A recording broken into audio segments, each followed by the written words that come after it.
3 নম্বর অঙ্কে কি বলছে যে ইনা 150 মিটার রেস, একটা 150 মিটারের দৌড় আছে, সেখানে কি করছে যে এস 6 মিটারে পরাজিত হচ্ছে কার কাছে? আর এর কাছে। আচ্ছা, 200 মিটার 250 মিটারের রেসে R beats S by 2 second as per this in a race if R runs for 30 second. ঠিক আছে, আর যদি 30 সেকেন্ডের জন্য দৌড়ায় তবে এসকে সে কত মিটারে পরাজিত করবে? আচ্ছা, আর আছে কি এস। আচ্ছা, আর দৌড়াচ্ছে 150 আর 6 মিটারে হারিয়ে দিচ্ছে, তার মানে কি 144 দৌড়াচ্ছে। দেখো 6 দিয়ে কাটাকুটি যায়, 6 দিয়ে যদি কাটি 6 দিয়ে হবে 6 দিয়ে কতবার যাবে? 25 বার, আর 6 দিয়ে যাবে এটা 24 বার। তাহলে এটা কিসের রেশিও হলো? ডিস্টেন্সের রেশিও। দেখো এর পরেরটাতেই বলেছে যে আর হচ্ছে 250 মিটার রেস দৌড়ায় আর সেখানে কি 2 সেকেন্ডে এসকে হারিয়ে দেয়। তার মানে এটা যদি 250 হয় তাহলে এটা কত হয়ে যাবে? 240।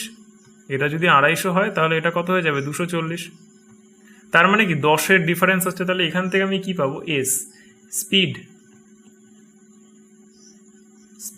অফ এস পাবো। এস, স্পিড অফ এস কত হবে?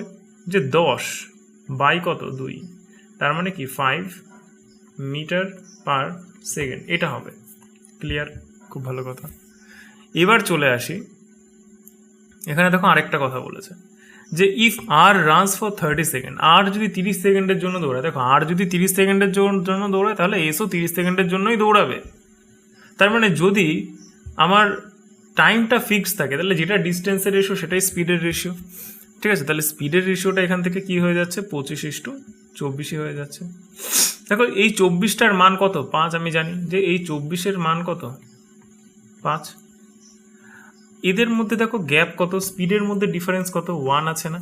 ঠিক আছে, এই যে রিলেটিভ স্পিডটা, এই রিলেটিভ স্পিডটাতে 30 সেকেন্ডে কতটা দৌড়াচ্ছে সেটাই তোমার অ্যান্সার হবে, কারণ এস তো তত মিটারেই হেরেছে। রিলেটিভ স্পিড কত? 1। তাহলে 1-এর মানটা বার করি। 1-এর মান কত? 5/24।